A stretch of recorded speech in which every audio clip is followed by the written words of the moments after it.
In the UK, in the 1990s, during the Britpop heyday, Oasis lead singer Liam Gallagher was rarely out of the headlines. And the same could be said of his girlfriend and later wife, actress Patsy Kensit. Patsy had starred opposite Mel Gibson in Lethal Weapon 2 and was already famous at the time of the ascent of Oasis.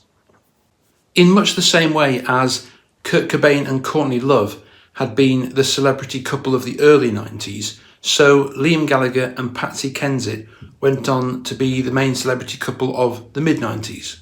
But it's weird sometimes when you read the paper and, you know, they're telling you what Liam had last night for dinner. You know, he had a Chinese takeaway and he had egg fried rice, but Patsy had an Indian. This is the story of how Liam and Patsy first met, how they became a couple and got married, and of how things eventually unravelled, fell apart, and their marriage came to an end with Liam showing up drunk to a very important gig and sabotaging it so badly that Noel said this. Oasis live at Wembley. That particular album, it's a disgrace, that album. It's offensive. Liam, unfortunately, can hang his head in shame. The live broadcast is just... I don't know what it is. I wouldn't even know how to sum it up. It's just... it was a horrible 2.5 hours on that stage or whatever it was. It was dreadful. It's the low point for me in the Oasis years.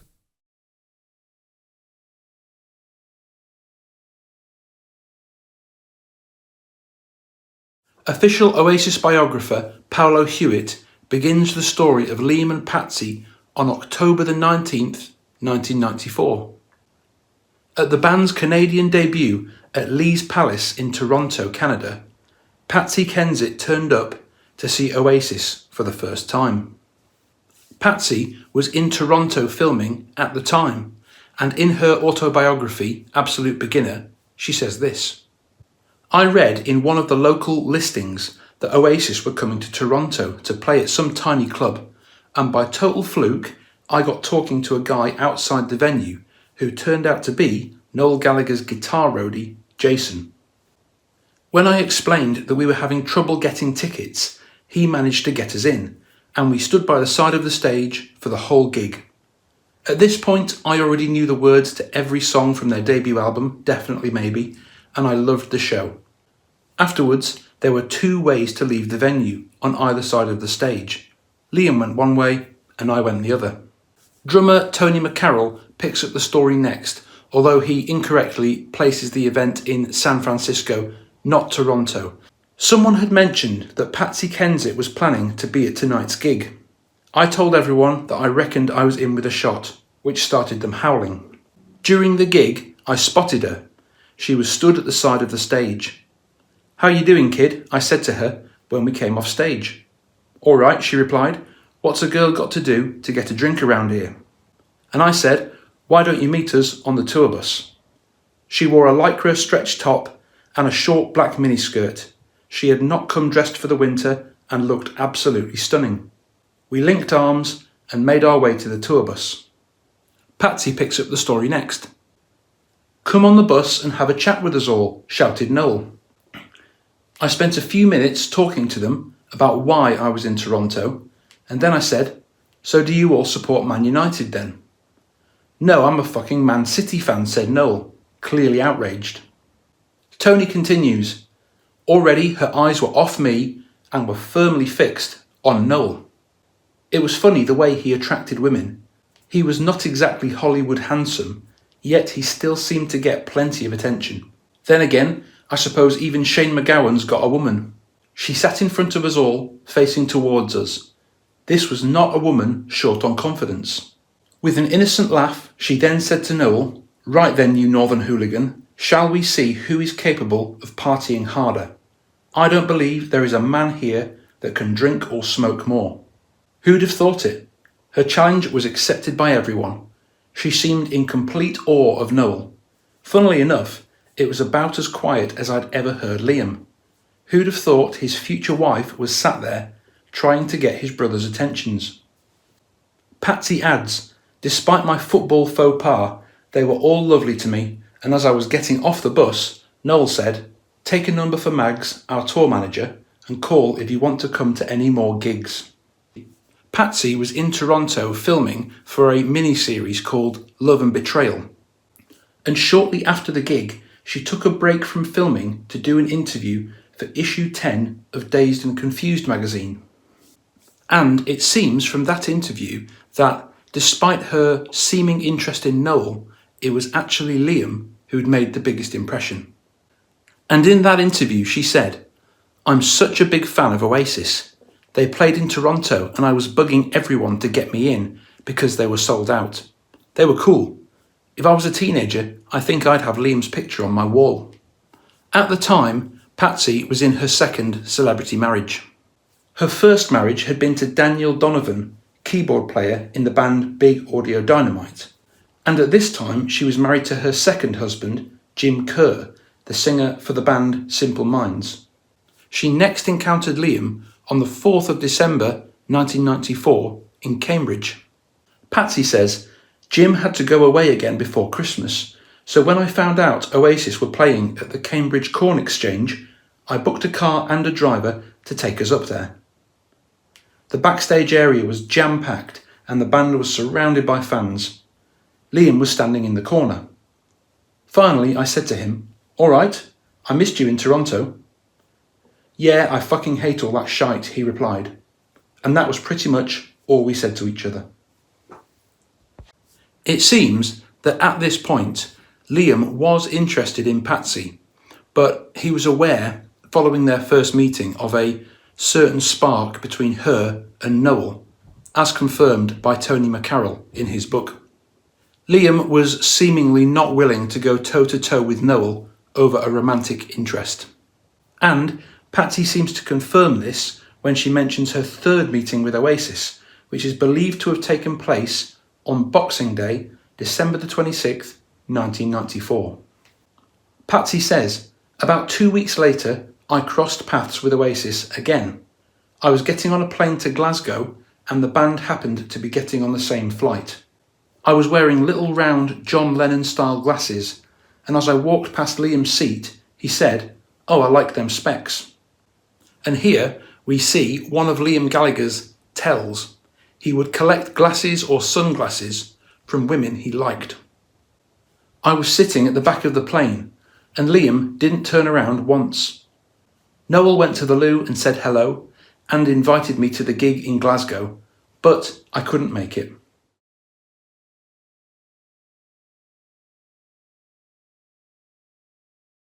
So, in Toronto, Patsy had shown interest in Noel, and Liam had remained distant. Patsy had met Liam backstage in Cambridge, and once again he'd been distant. Then again, on the plane to Glasgow, Noel was the main point of contact with Patsy, not Liam. However, in the book Getting High, Paolo Hewitt says that Noel was now starting a relationship with his future wife, Meg Matthews, at this time. And so it became clear by early 1995 that when Noel was writing Wonderwall for Meg, he was clearly not going to be pursuing anything with Patsy. In mid-1995, the interview that Patsy had given to Dazed and Confused magazine was published, and Liam read it. And it seemingly cemented Liam's hope that something might be able to happen between him and Patsy. However, this was 1995, a very, very busy year for the band. They were recording What's the Story Morning Glory, and they were playing live a lot. And so, Liam and Patsy didn't meet again until the MTV Europe Music Awards on the 23rd of November 1995. And that event was the first place Liam ever told Patsy that he liked her too. Patsy tells it this way: "The next thing in my diary was presenting an award with In Excess singer Michael Hutchence at the MTV Europe Music Awards in Berlin in November. If I'd known what was going to happen though, I never would have gone. The next morning a photo appeared in the papers of Michael and me standing together, and it looks like I've got my hand down his trousers. I'd actually had my hand on his arm, but the image was doctored to remove my hand. Both of us had to get lawyers involved over the photograph, but the damage was already done. There are still lots of people who think the photo was real. On the night of the awards, I went to the bar and Liam was there. "You're too beautiful to be married," he said. And before I could say any more, he disappeared with another woman. Here's the photo Patsy was referencing.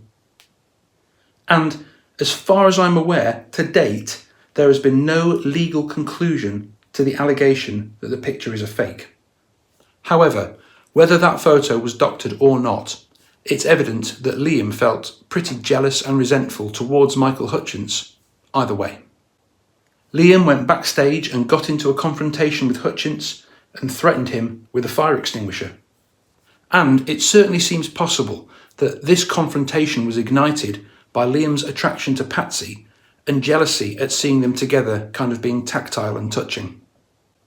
Liam's paranoia about Michael Hutchence would also not have been helped by their shared encounters in the previous year or so with Paula Yates, Bob Geldof's then wife. After Oasis played Supersonic live on TV for the first time, Paula Yates came on to Liam, but Liam turned her down. She then later came on to Michael Hutchence, and Hutchence started an affair with her. And you can find out more about that story in my feature on the spat between Noel and Hutchence at the Brit Awards 96. So, it's possible that the reason Liam told Patsy he liked her and then went off with another woman was because he'd got the impression that she was quite possibly with Michael Hutchence for that night. It could have simply been him saying, "I know you're with him right now, but I'm just letting you know that I like you too." So, via her interview in Dazed and Confused magazine, Patsy had told Liam she liked him. Then, Liam, face to face at the MTV Music Awards, had told Patsy he liked her too. And it was 1 month later that they finally got together. Patsy says, "I next crossed paths with Liam at the end of December 95, while I was up in Manchester appearing on a Saturday night TV show called Pyjama Party. We went to a bar after the show. There was a group of about 15 people sitting around a table, and one of them was Liam. When we all moved on to the next bar, one of his friends said to me quietly, 'You know, the kid likes you.' All night, Liam kept moving seats so he could sit next to me, although he didn't say very much. Liam took Patsy for a walk by the canals, and that was where they had their first kiss, and from December 1995, they were finally a couple. And it was just a matter of weeks before the newspapers got hold of the story. On the 9th of January 1996, it was reported in one of the tabloids that Liam had been seen on a night out with Patsy Kensit. Liam and Patsy made their first official outing to a public event as a couple at the Brit Awards in February 1996. The next night, according to Patsy's book, her and Liam drove north to Burnage in Manchester, where she met Paul, his brother, Peggy, his mum, and they sat in bed eating fish and chips and watched the Brits on TV. That trip to Liam's house kind of goes some way to illustrate the differences between Liam and Patsy. Liam was in his early 20s. He technically still lived at home with his mum or in hotels when he was on tour. Patsy, however, was in her late 20s, had already been married twice and had a kid, about whom Liam Gallagher would later write a song, Little James. Patsy, welcome to the show. Second in line for a kiss, of course, too, Liam. So, Patsy, are your pubes back to their normal colour? Well, are yours? Well, I didn't have mine dyed for my latest big Hollywood blockbuster. You didn't, but they were referred to on Monday night, weren't they? They were, yeah. By your man, in fact. No. Yes, of course. Before we go any further, like, surely the security of this place can send up more than fucking ginger bollocks to throw us off the stage. No, you don't have to. A ginger bloke geezer, I cannot throw Oasis off the stage, so come on. We don't want you to go. We want you to stay here. You went back to the hotel afterwards and celebrated their 3 Brit Awards, didn't you? Yeah. Okay, what happened? How did the boys celebrate? How do you think? Well, come on, just tell us, you know. I mean, what went on? Did you go to bed at 3 o'clock, 4 o'clock? No, actually, we didn't. We had a few drinks and we didn't go to bed. We went up to Manchester the next day to meet. I went up to meet Liam's mum, Peggy. Are you nervous? No, What are you why? playing Just with my script for? playing, because I'm just looking at your questions. All right, then. I went up to Manchester the next day, so we didn't go to bed, and then we got into bed, I had fish and chips and watched the Brits. Oh, how beautiful. I know. And they cut all the best bits out, didn't they? All the bits that were kind of, I thought, really interesting and rock and roll were gone. It was really boring. I had another link. My link for Michael Hutchins was... Because they changed all my script. My link for Michael Hutchins was, there are two Michaels here tonight. One's a world-famous rock star, and here's the other. Yeah, now, who flew out to America yesterday? Liam. You see, you can't keep your hands off each other, can you? I mean, how did you meet? What happened? Did you chat him up? I'm not going into that. All right. I've seen a couple of photographs of you in the paper in the last, 3-4 weeks, and you always look completely knackered. I mean, are the boys keeping you really up? Awake. Yeah. I mean, there was one at the boxing match where you were like that, and you know, oh, God, I can't do this anymore. No. Are they real rock and roll writing boys? Yeah, I mean, Liam sort of tends to sleep every 48 hours, but it's okay. It's good fun. And tell me, do you like his beard? I love his beard. Do you? Of course, he looks fabulous. After their trip to Burnage, Liam moved out of Manchester and moved in with his new girlfriend in London. Since moving in with Patsy, Liam has got used to people waiting outside the house. The majority of them are photographers who know that one good picture of Liam and Patsy is front page news. Oasis sells papers, so they go to every extreme.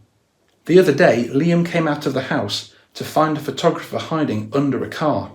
For the media, it's a classic story. The beautiful, well-heeled actress taming the man they have imaginatively dubbed the wild man of rock. I'm growing older, Liam states firmly.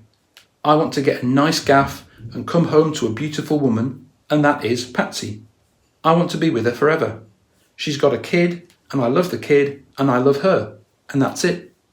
Shortly afterwards, Liam and Oasis continued around the world on the Morning Glory tour, and while in America, the British tabloids photographed Patsy walking with her ex-husband Jim and their son James.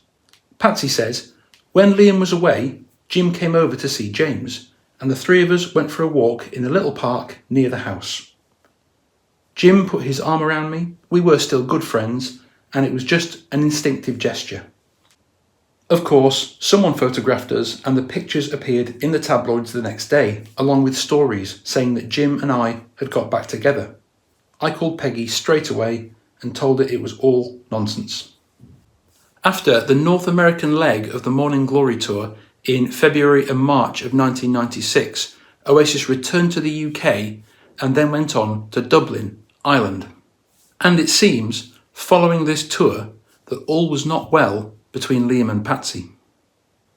Paolo Hewitt picks up the story in Dublin on March the 23rd, 1996. Later on that evening, Liam and Patsy arrived. They went up to their room and within minutes had got into an almighty row. There were tears and crashes, shouting and screaming. While in Dublin, Liam and Noel's dad, Tommy Gallagher, had also shown up and started goading Liam to try and get a reaction out of him for a story for the thankfully now closed down newspaper, The News of the World. Paul Gallagher, Liam's older brother, tells the story in his book Brothers of the only connection I'm aware of between Liam's dad Tommy and Patsy Kensit. And, in line with Tommy's less than great reputation, it consists of him just insulting Patsy to Liam's face for no good reason. Paul says, Liam had had a very stressful week with constant press attention and boozing, which led to a slanging match with INXS frontman Michael Hutchins, an argument with Patsy, and to top it all, our dad trying to goad him with a phone call and an unwanted appearance. Later in the hotel lobby, he again tried to wind Liam up, shouting, "Go and get Patsy henshit to calm you down." Patsy hints at the main source of all the fighting between her and Liam in her book, saying, "I went out to Los Angeles at the start of June for a whole week of meetings with film studios, but I ended up coming back after a day because I wanted to be at home with Liam. I found it hard at the beginning of our relationship because when we were together, it was as if no one else existed. Then he'd walk out the door, and the minute he left, I was in constant turmoil about where he was and what he was up to." Later that same month, on Saturday, June the 29th, 1996, public issues between Liam and Patsy continued, but this time at a Versace fashion show in Milan. The New York Times reported, in the middle of the show, Liam Gallagher of the band Oasis got up and danced down the runway to the distress of his girlfriend, Patsy Kensit. Patsy put it like this: in October, Liam and I were invited to Milan for a menswear show, and Liam jumped up on the catwalk and started walking with the models. It was actually very funny, but at the time I was annoyed with him because he left me sitting there like a lemon. Sometimes Patsy was simply embarrassed by something Liam did, but the main source of all the turmoil in their relationship would become clearer over subsequent years. Whenever Liam and the band were out on the road, rumours would start flying, and not just from the tabloids, that he was consistently being unfaithful to her. There seems to have been a consistent pattern between Liam and Patsy that whenever they were actually physically together, everything was perfect, and as soon as Liam went away on tour, everything fell apart. In a recent interview that I did with Paolo Hewitt, the Oasis biographer, he said this about Liam. Liam is Liam. He's himself for everything. And whatever mood he's in, he won't hide that mood. If, for example, before this interview, I was in a really bad mood, I was thinking, I'm doing that interview in a minute. I'll forget whatever it is that's bothering me and, do the interview and be as good as I can. Liam wouldn't. Liam would just come on and say, oh, fucking really bad mood, man. That fucking cunt. He'd be like that. Do you know what I mean? He just doesn't, what's that word? Self-regulate. I find what Paolo said there really fascinating because I don't think Liam's "if I think it, I just say it" mentality only applied to his words. I think, certainly in the 90s, as soon as he felt the urge to do anything, he just did it. That's why he got busted for shoplifting razors when he was already a rich rock star. And I think that's why he constantly cheated while he was out on the road. As Paolo puts it, he didn't self-regulate. Any thought that cropped up there, he would just act upon. Me and Liam came to blows it was a few years ago, and I approached him outside the Q Awards with a photograph, and it was a photograph of him kissing a young lady in a pub. And I merely said, what's going on here? And he didn't like the question too much, so he punched me in the face. And yet, despite the ongoing issues in their relationship, when Liam proposed to Patsy that year, she immediately said yes. This passage from Patsy's book quite neatly encapsulates the two-sided coin that was their relationship. That summer, Jim and I instructed lawyers to start divorce proceedings, and Liam proposed to me. Of course, I said, without hesitation. One night, shortly after Liam moved in with me, he didn't come home. Peggy was down from Manchester, staying with us at the time. One of the staff at the Halcyon called me to say he was in a room there with a group of friends and a well-known model. So I drove over there and booted the door of the hotel room. It was like an IRA drop-off. Liam was pushed out of the room and the door was slammed behind him. We got into my BMW to go home, but I was so angry I wanted to hit something, and I didn't want it to be Liam. So I got out of the car and karate kicked the door. Typically, a photographer had captured the whole thing. After that, it wouldn't have mattered if we'd never rowed again. As far as the media was concerned, the die was cast. And yet, once again, when they were actually together, things seemed blissful. Paolo Hewitt says, that summer, he and Patsy would holiday in privacy in the Caribbean and fall further in love. The relationship was a new experience for Liam. He'd never felt this way for anybody in his whole life. And the next big event in the Oasis calendar was their 2 record-breaking gigs at Knebworth. Patsy says this about what happened after the first night at Knebworth. Liam and I ended up getting no sleep at all that night. We spotted some buggies that were used for transporting people around backstage, so we decided to nick one and take a little trip around the site. Liam drove us out of the backstage area, and we were confronted by this sea of litter that went on for miles. It was 3 a.m, so everyone had gone home and it was completely silent. We managed to drive off-site, and the next thing we knew, there was a blue flashing light coming towards us. A police officer got out of the patrol car and walked over to us. "Evening, Mr. Gallagher," he said. "It's not safe for you guys out here. I'll escort you back." And we meekly followed him back to the site. By the time the first support act started on the second day, we'd had no sleep at all, so the management found us a motel room close by and we fell into a deep sleep. How are the rest of the band at the moment? Liam's still in bed.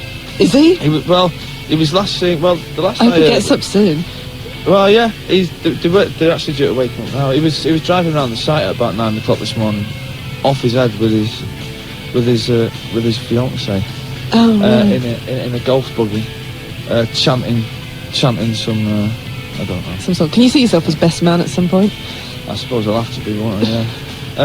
He was asking me that the other day. He was going, "Oh, would you be my best man?" So I said, yeah. So there is going to be a wedding then? It's not just one of these, engagements for evermore. Well, you'd have to ask them to really, but I would imagine sooner or later there will be. Oh, very interesting. Patsy continues. "When we woke up, it was a mad panic to get there in time. Liam had left all his clothes behind. I had this big cashmere sweater, so he said, 'Give us that.' And he put it on, and I then blow-dried his hair for him. He looked very cool that night. I sat at the side of the stage, wearing a 70s-style wide-brimmed hat. This one's for the cat in the hat. This one's for the cat in the hat. Live forever, babe." It's the band at its absolute peak, and Liam's at his peak, and it's a real snapshot of a long gone era. It would be 4 years later when Oasis would take to a different stage, and due to the fallout from the collapse of Liam and Patsy's marriage, Noel would describe that as the lowest point in Oasis history. Patsy and Liam did a photo shoot for Vanity Fair magazine on the 12th of November. Patsy says, "The magazine held a party afterwards. We met Mick Jagger there and he invited us to his house. We had a lovely time, but as the party was winding down, Liam said to Mick, 'I'm only here because of Jumping Jack Flash. You're a fucking dinosaur.' He was being funny and Mick was very good-humoured about it, but I was dying inside." In October 1996, Oasis began working on their third studio album, Be Here Now, and Liam and Patsy began planning their wedding. After Knebworth, the media frenzy around Liam and Patsy only intensified. Patsy says, "Liam and I had planned our wedding for February 1997, but one morning, about a week before the big day, we looked out of the window of our rented house in St John's Wood to see an entire film crew outside. We couldn't believe it. The Big Breakfast TV show was being broadcast from the street in front of our house, and there were girls wearing wedding dresses getting out of a limousine. It was a circus." Patsy continues, "It was completely nuts, and Liam and I just looked at each other and said, 'We can't do this.'" Liam, a few words friendly, please. I'm a journalist. Do you mind if Yeah, that's why I hate you, you fucker. Well, thanks.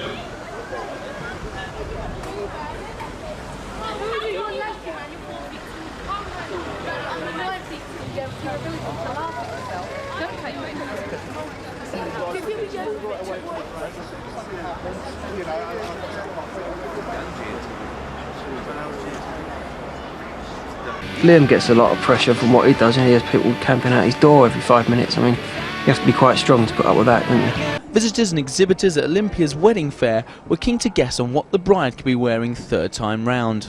Something quite sculptured and sort of 40s, you know, this sort of slimline short dress. Leather with spangles, a few chains maybe. I expect her to be wearing a nice PVC outfit.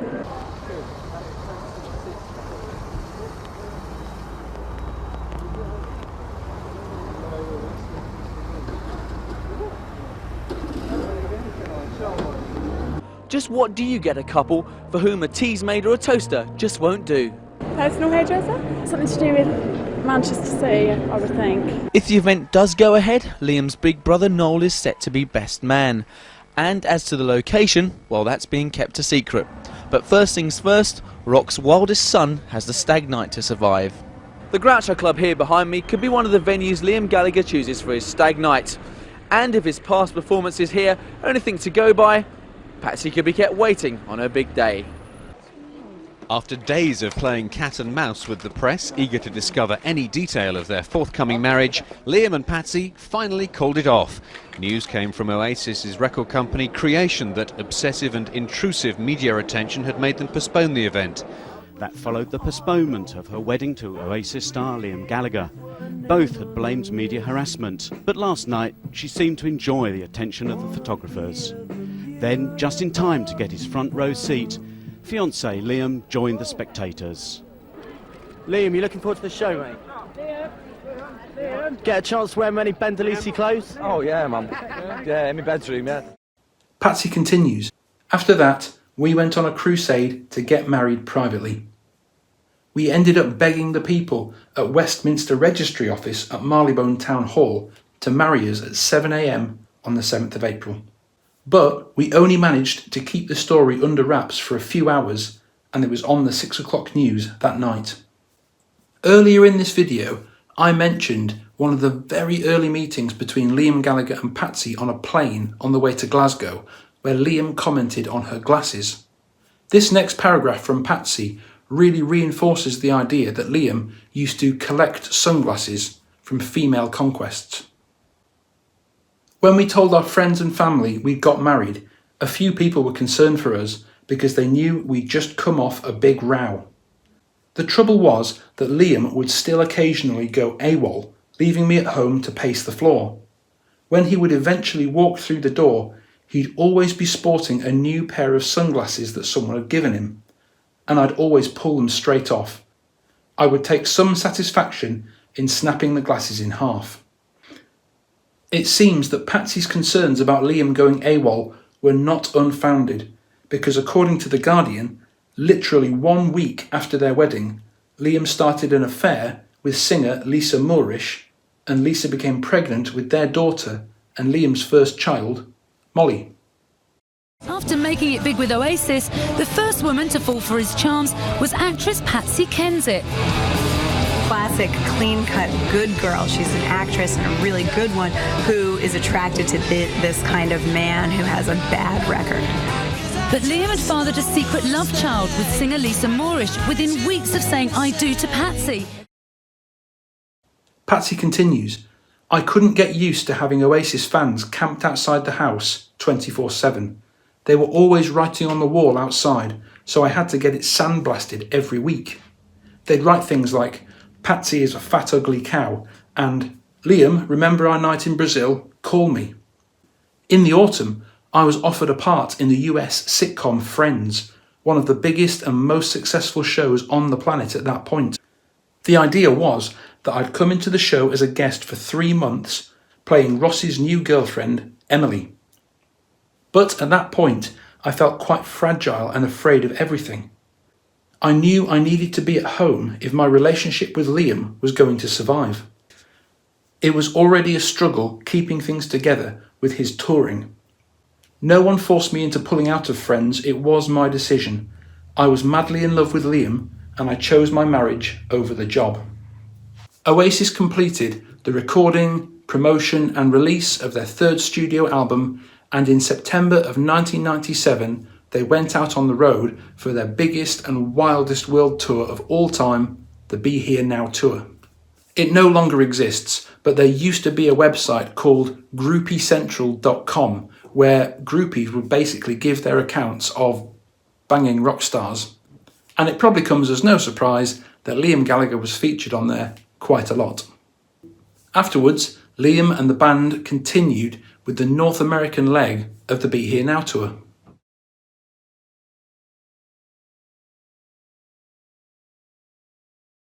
In Forever the People, Paolo Hewitt reports this. After the last American show, Liam is still not happy. Have you heard what's all over the papers in England, he shouts. I'm having an affair with Helena Christensen. I can't remember the last time I saw her, he adds, imagining Patsy waiting silently and furiously for him at home. So at this point, we literally have a triangle of love triangles between Liam Gallagher, Michael Hutchence of In Excess, and a woman. The first love triangle had been between Liam, Michael Hutchence, and Paula Yates. The second love triangle had been between Liam, Michael Hutchence, and Patsy Kensit. And the British media were trying to set up a third love triangle between Liam, Michael Hutchence, and the woman who Hutchence had left for Paula Yates, Helena Christensen. It's never come out whether Liam and Helena Christensen actually did have an affair or not, although Liam has always denied it. However, while out on the Be Here Now tour, Liam and Patsy broke up due to Liam's ongoing infidelity. Patsy says Liam couldn't stick around because he was off on tour. It was relentless and it felt like he was always on the road. And with James at school, there was no way I could follow him all over the globe. After weeks of being inseparable, he'd walk out the door and be gone, and it was as if we weren't married. I knew full well the temptation that was thrown his way, and inevitably it caused huge problems between us, and we broke up for a month. It always seemed to be the case that when the band went out on tour, Liam would cheat, and then when they came off tour, everything would calm down and things would get a little bit more stable. Things calmed down after the Be Here Now tour came to an end. Liam and Patsy got back together after a 1-month split, and then at the tail end of 1998, this happened. Patsy says, Liam came out to visit me in the States, and while he was there, I became pregnant. Even though things had been difficult between us over the previous few months, we were both beyond thrilled with the news. At this point, Oasis were in France, working on their 4th album, Standing on the Shoulder of Giants. Patsy continues, when I was about halfway through my pregnancy, I went to Cannes with Liam, who was recording an album there with Oasis. I went into labour about 6 weeks early, while Liam was recording.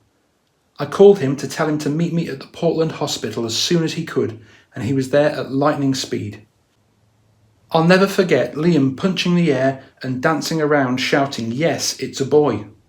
He was overjoyed, and of course we'd already picked a name, Lennon Gallagher.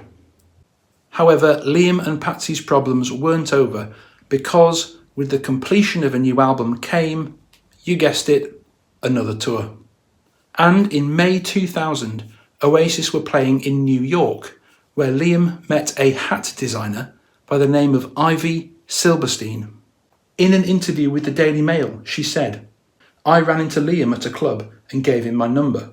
He called me and said he wanted a hat. So I ended up in his suite at the Trump International Hotel at 4 a.m. You might say I measured him for a hat. He started serenading me on his acoustic guitar, playing a song he wrote. We wound up on his bed. He volunteered that he was married to an actress, Patsy, but he said that they were living apart and that they fought like cats and dogs. What Liam didn't tell Silberstein, however, was that the main reason they fought like cats and dogs was that Liam kept cheating on her while he was out on tour. Patsy found out about Liam's latest fling, and for her, that was the last straw. The marriage was over. Patsy says, by the summer of 2000, my marriage had hit the rocks again, and this time it was beyond repair. So I took the boys and moved out. It was overwhelmingly sad, particularly as Lennon wasn't even a year old, and I couldn't help feeling that I'd failed. When Liam wasn't on tour, we were joined at the hip, and he always wanted to be with me. When we were together, there were fireworks and a chemistry that lasted to the end, but it just wasn't meant to be. I'm not naive, I'd heard all the rumours about his womanising, and I knew exactly what was going on behind my back. But I want to focus on the good times because there were plenty of them. Liam, despite his repeated cheating, did not cope well with the collapse of his first marriage. Oasis were filming and recording their first live album, Familiar to Millions, at Wembley Stadium, midway through the Standing on the Shoulder of Giants tour, just as the divorce between him and Patsy was happening. and Liam showed up drunk for the second night, the one that was supposed to be on the record, and constantly referenced Patsy and the divorce throughout the gig.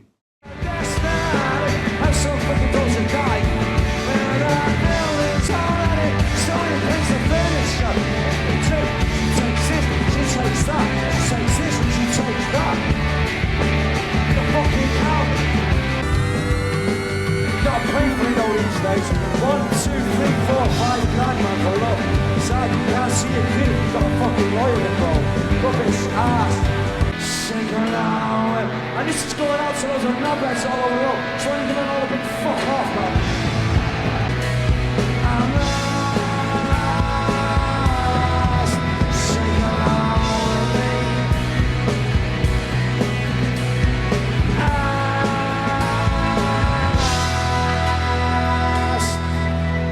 Sing around with me.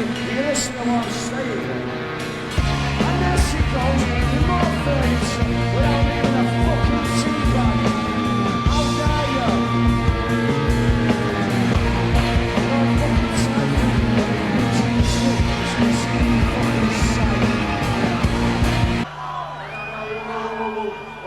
Whoa. It's tradition. Breasts on the screen.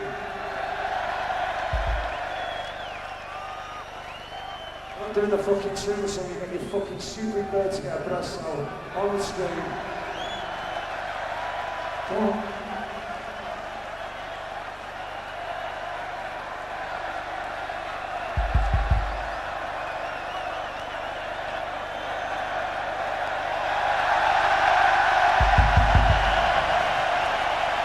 Hey, that's fucking cool shit. Get them out.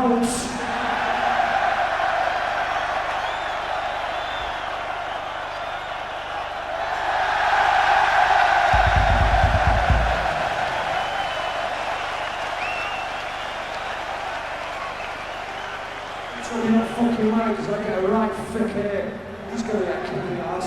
So is he. So is the other one. Baby, you and I will not believe I'm playing for the dodgy all. Fucking does me every time. I'm in one of them fucking moods, you know, them moods that you're getting, you can't get out of. Really fucked up mood. It's true, I'm a fucking swat. In February the following year, Patsy appeared topless in Arena magazine in an attempt to get Liam's attention and to make him regret their breakup. However, nothing came of it, and the Liam and Patsy story was over until many years later, when they were able to look back on their relationship with the benefit of hindsight and the wisdom of age. In The Sun, it was reported that Liam admitted regrets over breaking up his marriages and that he wished he'd done things differently. And despite having been cheated on so many times, Patsy was very gracious in hindsight, saying, "It would be all too easy to blame Liam for everything, but the truth is, I made mistakes too. Looking back, it was just an impossible situation because of what was on offer to Liam when Oasis took off. He had everything handed to him on a plate." And elsewhere, looking back, Patsy has openly said that despite the rough road and some difficult experiences, she still looks back fondly on her time with Liam and still considers him to have been the one true love of her life.